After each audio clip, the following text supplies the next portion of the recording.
Inihuikarin kwalio ali. Inihuikarin kwalio ali. Sexy seca toyo shauki sholo tekuti. In mishkoat sinin sitlali.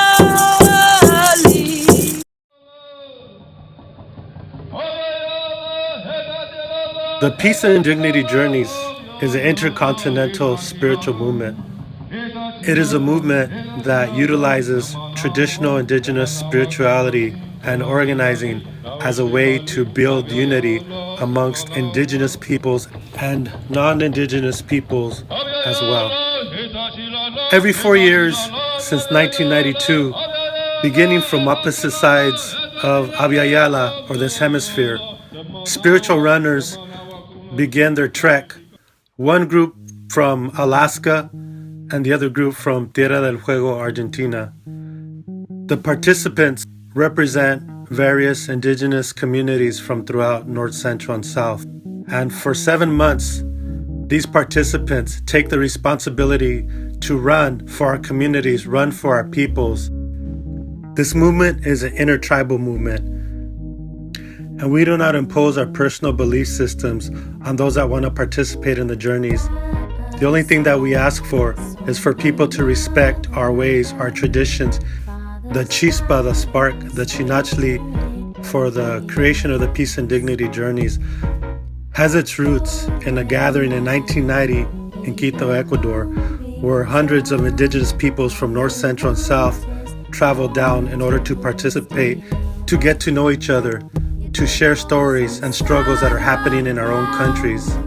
And according to the host, their presence marked the beginning of the fulfillment of the prophecy of the eagle and the condor. This ancient prophecy is based on the calendar systems of South America as well as our Mayan relatives in Central America. It is moving from a time of darkness into the dawning lights of the new sun, a new era. This era will be marked by the unification of the eagle and the condor, with the people of the north that represent the eagle, the people in the south that represent the condor, the people of Central America that represent the quetzal, and the people from the islands, the Caribbean islands, represented by the Warabao, to come together again as it was. From this gathering, the Peace and Dignity Journeys was born. And 2 years after this gathering, the first Peace and Dignity Journeys took place. At that time, runners from Alaska and Chile ran for several months and converged in the sacred city of Teotihuacan.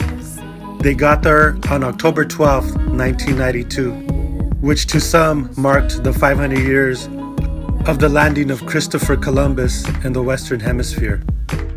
However, for several hundred thousands of indigenous peoples, October 12, 1992 marked something different.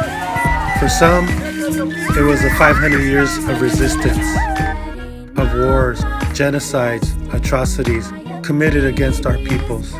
For the Peace and Dignity Journeys, October 12, 1992 marked a rebirth and marked the reawakening of the spirit of the eagle and the condor and the unity of indigenous peoples from throughout North, Central, and South. Every 4 years since 1992, there's been another run.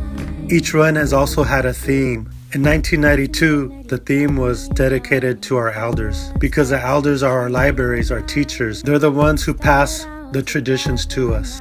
The 1996 run was dedicated to the children because they're our future and will be the ones that will take on the responsibilities that we have.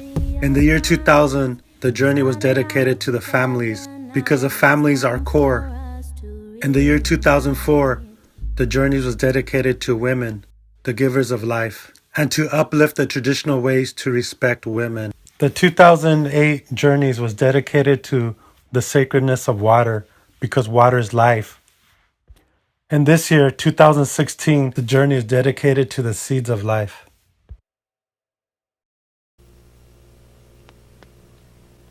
I am truly grateful that we have come together, the South and the North. Out of this gathering, we are going to continue to work in a strong way. and not allow any more people to die and suffer in the hands of what is oppressed us for 500 years. I tell you to the world, le digo al mundo, do not suppress and hurt our people anymore. I am, in the modern term, a medicine woman, but in our term, I am a servant of Creator, which does healing of all things, healing of Mother Earth ceremonies, and healing of people who are very sick. People have disconnected themselves from the life force. The life force and energy is all here. It's always been here and will always continue to be. But there are prophecies that tell us we are going to have a purification because we are so removed from the ways that were given to us, especially the people of the modern society. You know, they have a different perspective of spiritual ways. And to me, their spiritual God is their money and power. And that's very disconnected. That's not the way we're supposed to be. Our greatest prayer is that we ask Creator to put us back in balance like we're supposed to be. You know, bring people back to their own central spirituality. This life here is beautiful. It is very sacred. And when you are in that connection, it is easy for you to be happy. The Aboriginal people of the Americas must now begin to activate the ceremonies in order to put things back in balance. And we must do it together, because if we are to survive, that is what's got to guide us.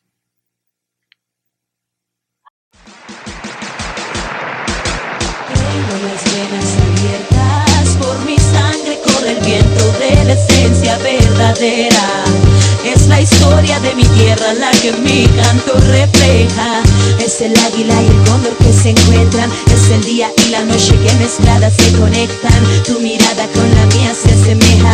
Nuestro canto hará que todo el amor florezca. Es el verso que conecta la frecuencia verdadera, heredera de la era de la lucha consecuente y directa, siempre inmersa en la subversiva ala de la vida morenita, estrella latina. Por mi sangre corre el viento y la cultura de nuestros ancestros, que perdura como la esencia de los elementos, de las enseñanzas de los que antes existieron. Somos tierra amerindia como mapuche y mexica, como Pachamama que nos cuida, que nos guía. Retomamos tradiciones nuestras aprendiendo de la vida, acercándonos hacia la sabiduría. Primera palabra de paz, honrando a los ancestros, su legado espiritual, memoria de la tierra, tradición oral, tradición viva, en rezos y danzas, en cantos y alabanzas, libros de pintura, palabra viva, compartida, cuenta de 2 días, sincroniza y canaliza, otros ojos ilumina, pica pica. Los cantores, los que con el ritmo vamos contando lo que está pasando, informando y compartiendo, dignificando, con la gente celebrando, escuchando, con respeto vamos construyendo, avanzando. Nuestra expresión es resultado de lo que vamos soñando, por eso estamos sonando, con la mano abierta y el puño en alto representando. ¡Pum! Propagando en cada rezo, en cada canto, en cada danza, desde el sur, la Patagonia, hasta el norte, en Alaska. Ya basta, ya es tiempo de caminar en unidad y movimiento. Tengo las venas abiertas, por mi sangre corre el viento de la esencia verdadera.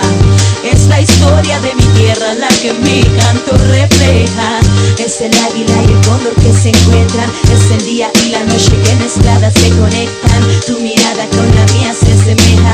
Nuestro canto hará que todo el amor florezca. Americua, tierra sagrada, con su propia historia que ha sido resguardada en la memoria de sus pueblos en lenguas originarias. Son la memoria de la tierra sagrada, son los guardianes del desierto y la montaña, mujeres sabias de la noche y la mañana, que recuerdan cada rezo, en cada canto, en cada danza, desde el sur, la Patagonia, hasta el norte, en Alaska. Ya basta, ya es tiempo de caminar caminar en unidad y movimiento. Ya basta, es el momento para sanar el mundo entero.